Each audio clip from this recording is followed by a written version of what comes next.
Olá, bem-vindo ao episódio número 364 de Vida nos Trilhos. E hoje, com o nosso Os Melhores Momentos de Vida nos Trilhos, a gente vai soltar um episódio muito bacana que a gente falou sobre um filme. E o nome do filme é Até o Último Homem.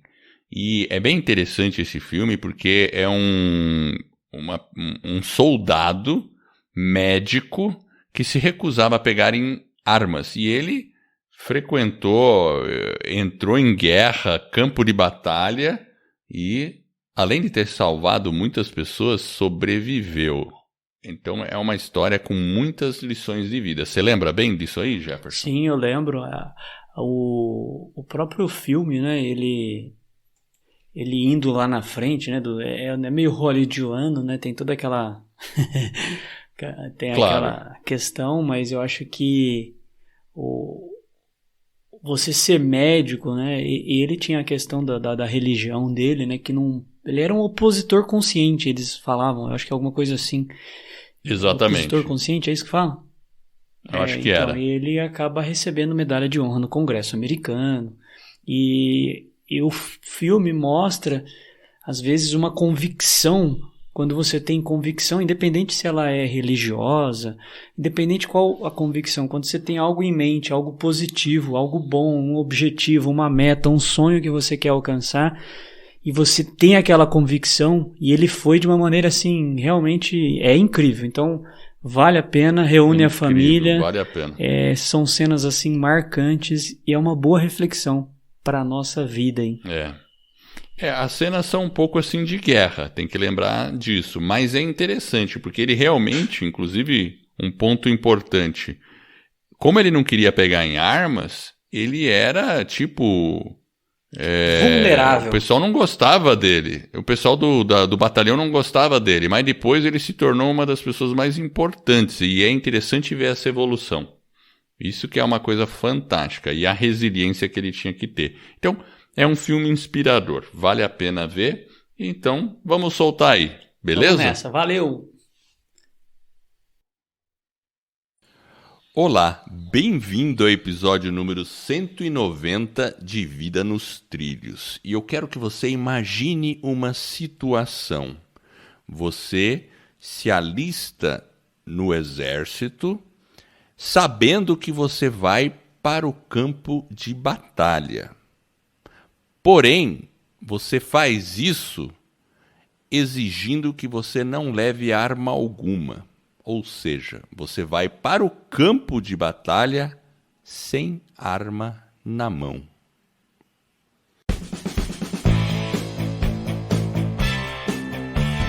Meu nome é Edward Schmitz e Vida nos Trilhos é o podcast com a sua dose de desenvolvimento pessoal e alta performance. Aqui eu e meu parceiro de podcast, o Jefferson Pérez, a gente destrincha as técnicas e os comportamentos que vão levar você rumo aos seus sonhos e suas metas. E lembre-se, você é a média das 5 pessoas com as quais mais convive. Então, junte-se a esse time para começar a sua semana em velocidade máxima, rumo aos seus sonhos. Jefferson. E aí, você iria para a guerra sem levar uma única arma, nem um canivetinho? Sabendo que você ia para o campo de batalha. Você faria isso? Eu não sei, Edward, é uma boa pergunta. Eu acho que não. Eu acho que eu seria da turma que vai armado, né? Apesar que depois que você assiste o filme, você fica meio que pensando até, né? Eu nem falei o nome do filme, mas agora vamos falar o nome do filme. Vamos falar de um filme. O nome em português é Até o Último Homem. E o mais legal desse filme é que é uma história verídica, ela é real. Né? Não é ficção. Quando você me pediu, vamos ver esse filme, eu olhei e falei, caramba, filme. Daí eu olhei, nossa, filme de guerra? Caramba! Pô, o que o Jefferson tá querendo? Daí eu fui assistir o filme, né?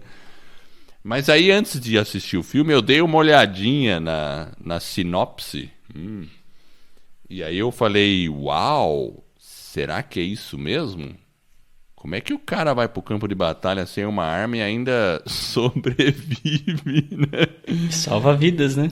Muitas, diga-se de passagem. Exatamente, né? Porque ele queria estar lá na parte médica, mas ele não queria levar uma arma.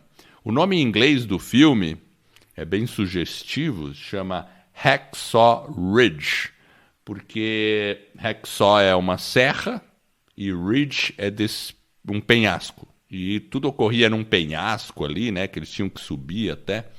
Então é como se fosse... Eu traduziria, sei lá, como o penhasco do massacre. Ou o penhasco moedor. Porque realmente, né? Ali pelo filme a gente teve uma noção de que ali era violento, né? O Mel Gibson, que é o produtor, né? Ele sempre faz as cenas são bem fortes, né? Da guerra, ele consegue realmente reproduzir aquele cenário, né? É a Segunda Guerra Mundial e uma batalha ali em Okinawa, e realmente é uma coisa que chega, você fica impressionado, né? Você fica impressionado. Primeiro como que é nojento, né? A guerra em si.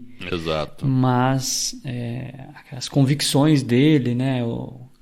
E ali, na hora que eles chegam, acho que né, que eles sobem ali, vai morrendo todo mundo, o pessoal começa a assustar, né? Porque o pelotão dele tá chegando para subir, e a hora que eles chegam para subir é engraçado, né? Porque tem as pessoas que do dia seguinte, dos dias anteriores, que estão sendo recolhidas, mortos, feridos, enfim. E aí o pelotão dele chega novinho em folha, meio assustado, né? É horrível, porque você vê recolhendo gente mutilada, tudo, e você fala, putz, agora eu tenho que entrar. Agora é minha vez, né? Agora é minha vez? É horrível. Então, assim, você fica pensando no nível de tensão, e ainda tem que escalar aquele penhasco e chegar ali em cima e já começar. E ele vai sem arma nenhuma. E é interessante porque, explicando esse filme, plot, né? Esse plot, porque na época as pessoas realmente nos Estados Unidos, isso ocorre com um americano, e era muito comum, o pessoal estava se alistando para defender os Estados Unidos durante a Segunda Guerra. Tinha a questão patriótica americana sempre foi muito forte, né? E é assim mesmo, né? A cultura americana é meio assim mesmo. E às vezes era meio vergonhoso você não ir para a guerra. E ele estava passando, esse personagem, que é o Desmond Doss, que é o cara que queria ir, ele se alistou para ir para a guerra, mas ele tinha uma moral muito grande, ele acreditava em Deus, tudo, né? Era muito religioso. E ele acreditava, e ele levava muito a sério o mandamento de não matarás. Então era meio... Ele ficava pensando, como é que eu posso ajudar durante uma guerra sem matar? Foi aí que ele falou, bom, eu posso ser médico. Eu posso ajudar as pessoas e não preciso matar. Aí ele se alistou, né? Aí ele teve uma série de problemas com isso, né? Porque eles chamavam de objetor de consciência, né? Que é o cara que quer ir, mas ele tem as objeções dele, né? E a Constituição americana permite isso, né? Então, ele foi um dos primeiros, inclusive, né? Ele foi condecorado lá ele recebeu uma medalha de honra do Truman. Ele foi realmente, assim, é uma história. Ele acabou salvando muitas vidas, né?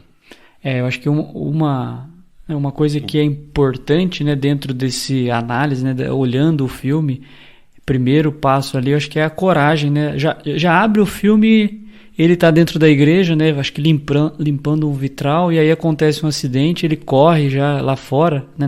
Era na comunidade onde ele morava, e ele já sai para salvar para ver o que tá acontecendo. Ele pega o garoto lá, né? Leva ele pro hospital, enfim. Fez um torniquete. Salvou a vida. E o médico falou, você acabou de salvar uma vida. Exato, a hora que ele chega no hospital, né? E é uma coragem, né? Então ele tinha essa essa coragem é uma coisa impressionante. Inclusive, esse foi o ponto onde ele percebeu o que ele queria fazer. Porque aí ele olhou para o hospital, olhou ao redor e falou, poxa, eu quero fazer isso. Ele olhou mais uma coisa, né?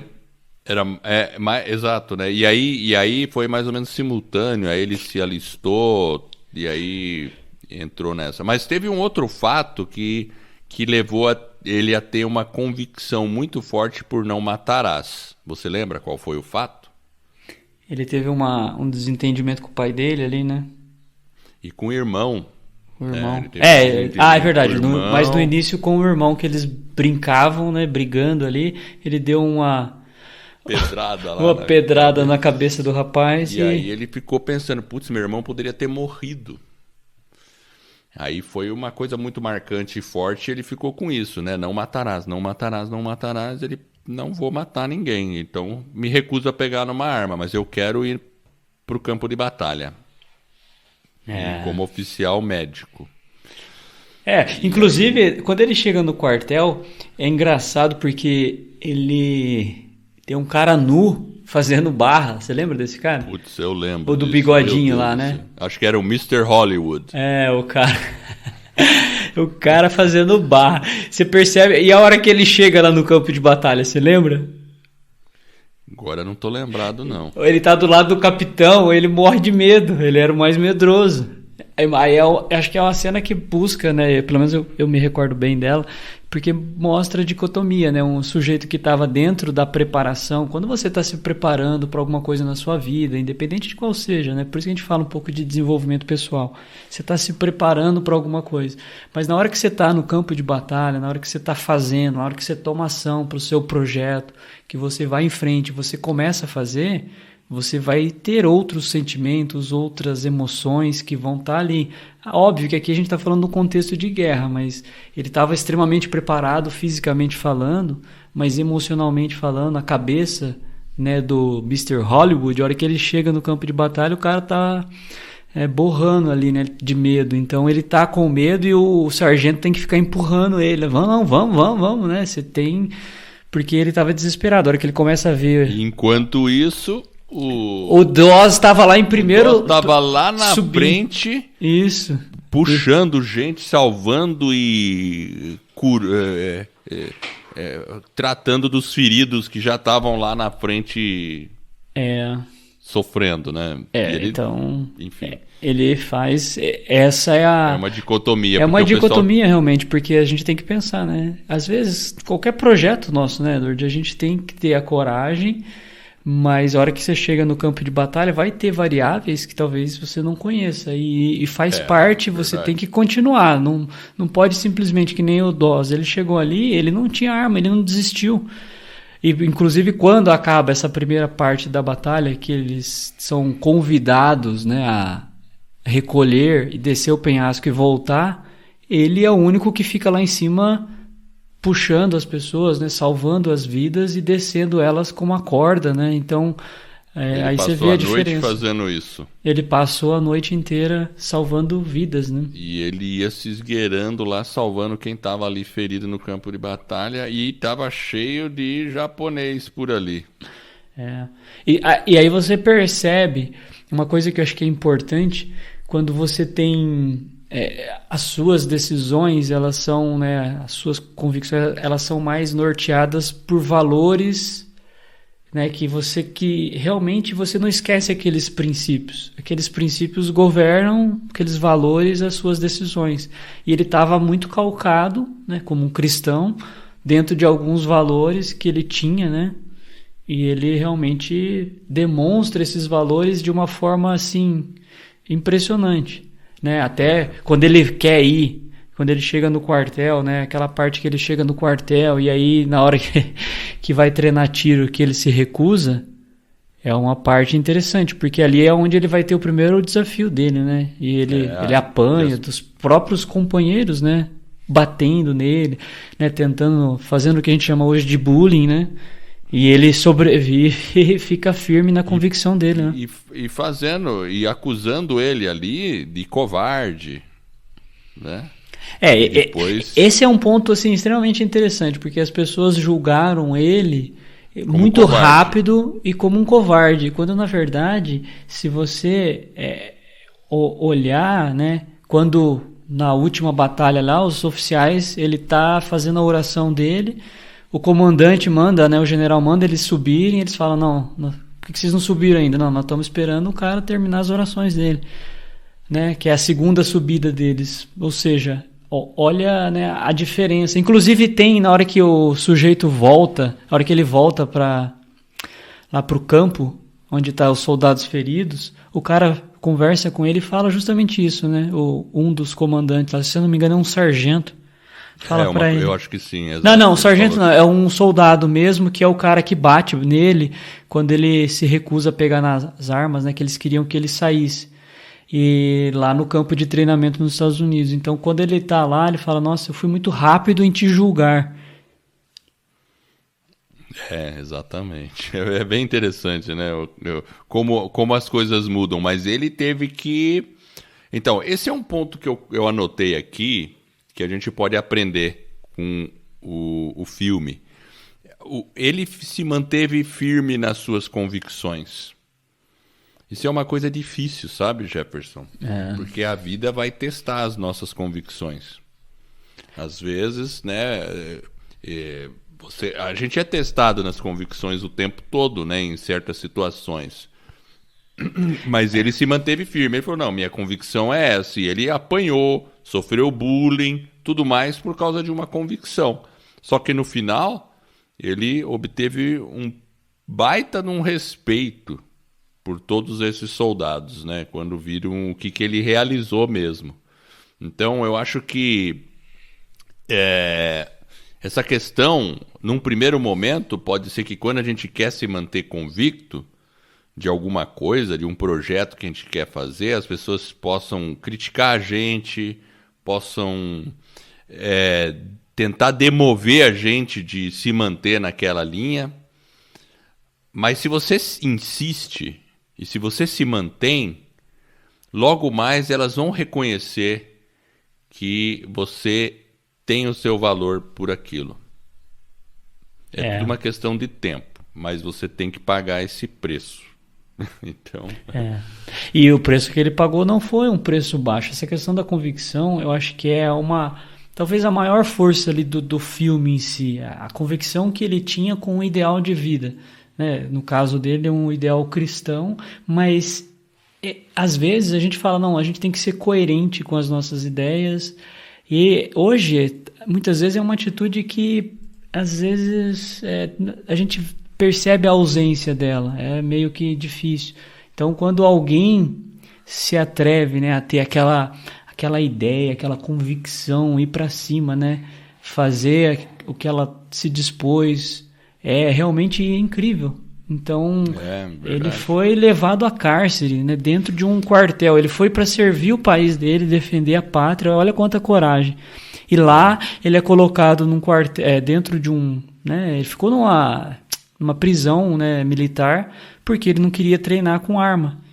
E aí foi uma coisa legal, né, que o pai dele, como o pai dele tinha lutado na Primeira Guerra, o pai dele consegue, né, ele vai a julgamento dentro do exército e ele consegue... autorização para poder ir para a guerra. Então é uma coisa... A convicção dele é muito forte, é muito... E aí traz até um outro aspecto, né? Porque ela vai respingar, não naquele momento, mas lá na frente, né? Na hora que eles chegam no campo de batalha, é onde que começa tudo se descortinar, né? Aí as pessoas começam a perceber o caráter, né? Ele contamina as pessoas com aquilo que ele verdadeiramente é. Com a opção que ele escolheu seguir. E é muito bonito mesmo, realmente. Eu acho que a integridade, ela inspira. Quando uma pessoa é bem íntegra, isso, num primeiro momento, pode gerar uma certa, assim, a pessoa é muito inflexível, vamos dizer assim. Mas depois ela torna a inspirar. Eu não sei se para você, por exemplo, para mim já aconteceu, óbvio, proporção totalmente diferente, né?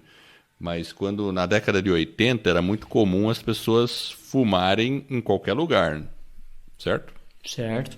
Qualquer lugar o pessoal fumava. Eu nunca fumei, mas eu sofri uma certa pressão para fumar.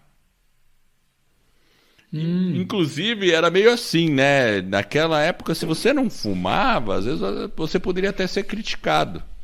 Mas na escola, assim, que tinha os colegas que resolviam fumar, e aí era meio a turma de quem não fumava era mais...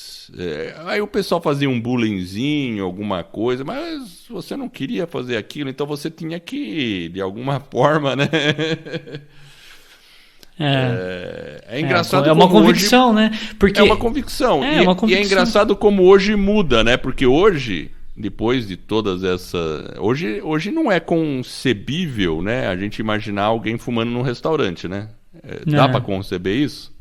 Do lado do prato, né? Não mais, né? Dá pra... Ninguém, pra todo mundo é normal, né? É. Não fumar num restaurante é normal. Agora, antes não era assim. Era uma coisa que, cara, às vezes tinha área de fumante, área de não fumante, o cara tava... Só tinha um corredorzinho assim e a fumaça vindo assim. Mas você falou assim, uma convicção em outras proporções. Mas isso que eu acho que é importante na questão dos valores. Independente da proporção, se você está falando de jogar um lixo no chão, né, na rua, eu acho que essa questão da integridade, né, de você ter alguns valores e aqueles valores realmente te governarem, independente da situação, independente do tamanho dela, né? Porque ela vai se fazer grande ou pequena na medida que você, sim, tá convicto daquilo que você está buscando. Eu acho que isso que é interessante. Eu acho que essa questão da proporção, ela é menor. O que é importante realmente é aquela questão realmente de você estar convicto, ter coerência. Eu acho que até nas pequenas coisas é importante também você ser convicto. Porque se você não consegue ser convicto em pequenas coisas, imagina nas grandes.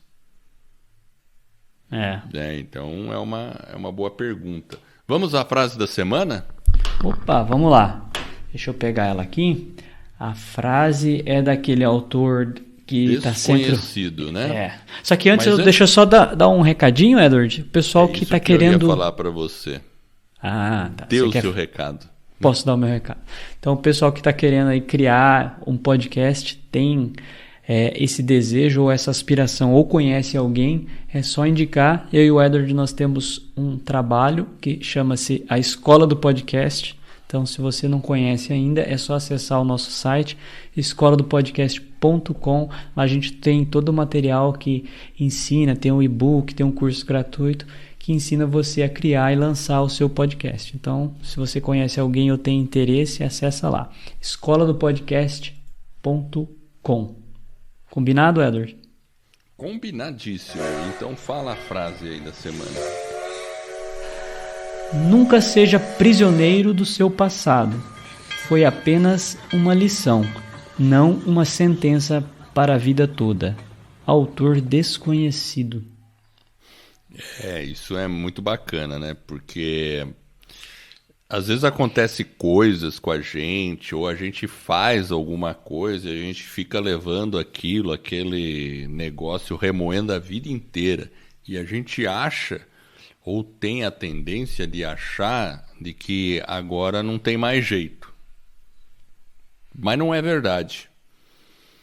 Porque a gente pode recomeçar a todo tempo, né? Mesmo que alguma coisa que aconteceu, algum erro que você fez, alguma falha, qualquer coisa, você pode simplesmente deixar isso para trás, esquecer aquilo e tomar um outro rumo.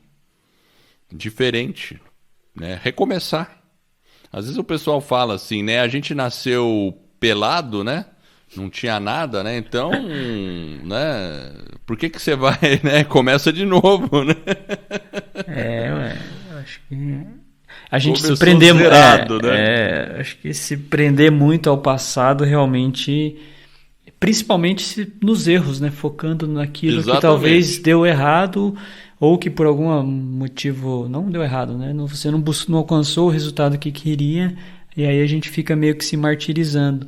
Então, na verdade, tem que olhar, aprender aquela lição, né? E seguir em frente. Acho que esse que é mais ou menos o que o Dawes fazia lá, né? ele tava sempre seguindo em frente, né? É incrível, né? É verdade. Ele Isso nunca é encarava os problemas, né? Tanto que a hora que ele dá a pedrada lá, o tijolo lá, ele segue em frente, mas ele vai fazer uma oração, né? No sentido de Ele reconhece um o erro, erro. mas ele segue em frente, né? Isso é verdade, é exatamente isso, né? Ele não fica se martirizando por aquilo. Ele fala, não, agora eu vou fazer dessa forma, não vou mais. Então ele vai. Aí vem a convicção de não matar dele, que fica muito forte. Agora, por outro lado, você vê que interessante. Até você falou daquele capitão, ou o sargento, ou o soldado lá, que depois se desculpou com ele, né? Ele também, né? Ele não se prendeu num erro do passado. Ele teve a humildade de ir lá e se desculpar com a pessoa. Então, uma coisa também é legal de você ver que o fato da pessoa poder pedir perdão para outra, ó, eu te julguei mal, eu estava errado. Isso é importante, porque quando a gente faz isso, a gente tem que ter a humildade de reconhecer e falar com a pessoa que a gente julgou ela mal. E o Doss, por outro lado, ele soube perdoar. Outra coisa bacana, né? Porque ele pegou, tá tudo bem. E o Doss era incrível, porque mesmo pessoas que não necessariamente tinham não perdoado, ele estava lá salvando, ele salvou até japonês, que era o inimigo do campo de batalha, ele foi lá e trouxe o cara e salvou a vida. Então ele realmente abstraiu a questão de inimigos de guerra. Ele realmente era um objetor consciente à guerra. É interessante, eu nem sabia que existia essa palavra lá nos Estados Unidos, ou esse tipo, né? O objetor consciente. Ele pode participar da guerra, mas ele é contra. Interessante isso. Ele é contra, mas eu acho que uma lição ali, né? Talvez é a definição da palavra, talvez amor, né? Porque a gente fala, né? Ele tinha amor pela pátria também, porque ele estava lá para lutar por um lado, né? Supostamente, né? Lutar no bom sentido da palavra, né? Se é que pode, né? Dentro daquele contexto. Mas imagina, é uma coisa diferente, né? Porque o amor dele não é algo difuso, porque ele tinha ele estava centrado nas pessoas, né? No humano. Então, é uma coisa concreta mesmo, não era, né, você falou, ele salvou um japonês. Então, ou seja, ele estava lá a noite toda, a batalha tinha, né, meio que acabado, estava só... E ele consegue, acho que se eu não me engano, são 75 pessoas que ele resgata e coloca lá no penhasco abaixo e consegue, nessas pessoas, ele vai salvando essas vidas, né? Então, um amor diferente, né? Se a gente não entende, às vezes, esse sentido dessa palavra, ele fala, né? Eu dei uma olhada até na entrevista dele. Se você pesquisar na internet, tem entrevista com ele. Ele já faleceu. Ele faleceu há alguns anos atrás. Foi o 2007, eu acho, se eu não me engano.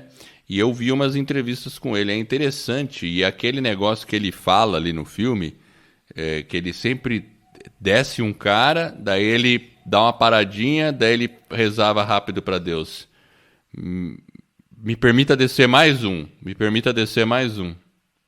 Aí ele ia lá, salvava mais um, voltava, descia, daí ele de novo. Deus, me permita salvar mais um. Daí ele voltava, ia lá e foi assim. E o cara quase matou ele lá, o cara que... o pessoal meio que... Ele ia dando morfina para as pessoas, né? No caso do japonês lá. Mas ele era incrível, né? O poder que ele tinha, né? E ele contamina, né? Ele se torna um líder. Olha que engraçado, né? Ele se torna um líder, ele adquire uma liderança dentro de um contexto que ninguém jamais imaginava, né? Até quando ele poderia ser o líder, né? Isso, ele salva, inclusive, o sargento lá, que é o chefe, né, do batalhão. Lembra que no final, acho que é o último homem que ele consegue salvar na hora que o dia já tá amanhecendo, porque ele ficou a noite toda puxando.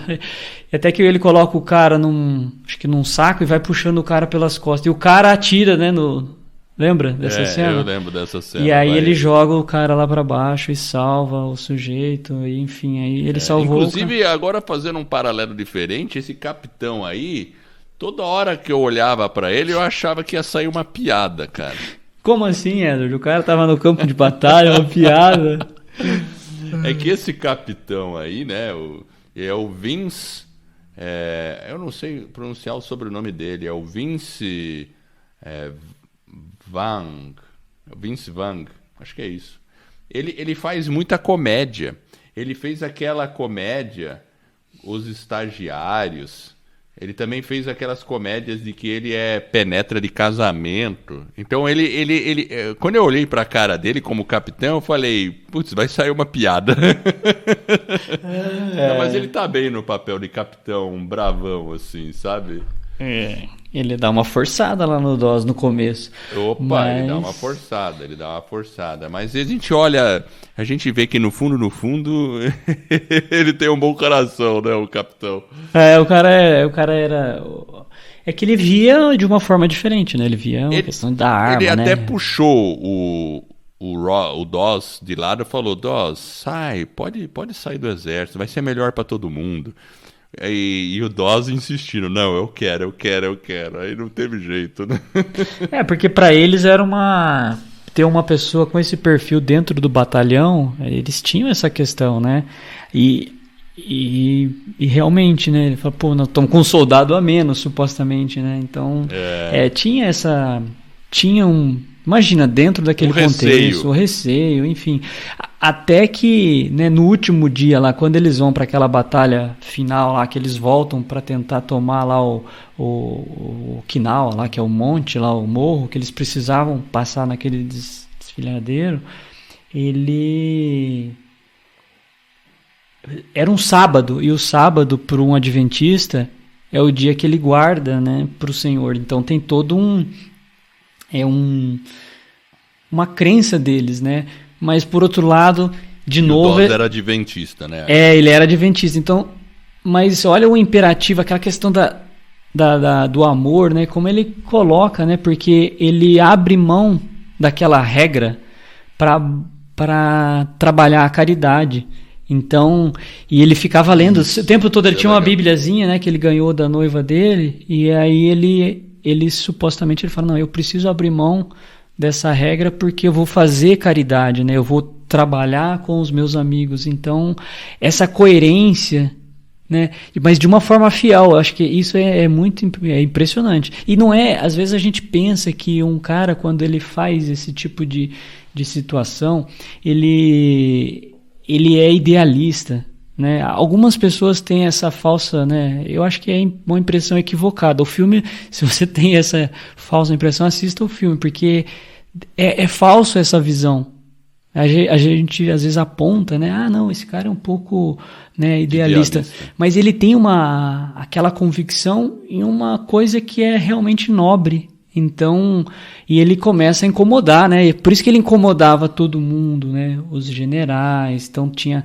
Enfim, mas aquela integridade dele é incrível, né? Então é algo diferente. E se você não assistiu, vale a pena, a gente recomenda, fica a dica aí. Com certeza é um filme legal, inclusive pela ação, pela batalha, as cenas são muito bem feitas. Claro, uma pessoa que não gosta de ver cenas chocantes, talvez não seja muito indicado. Mas eu gostei, eu gosto de filme, às vezes, de ação, né? E esse filme é muito bom, eu recomendo, e ver realmente a história desse soldado, né, do DOS aí, vale a pena, ela inspira mesmo, pra gente pensar um pouco como estamos nós perante as nossas convicções, né? E eu quero agradecer você que está nos ouvindo. Eu espero de coração que esse episódio e todos os outros que a gente venha a produzir ajude você a colocar a sua vida nos trilhos, rumo às suas mais justas aspirações.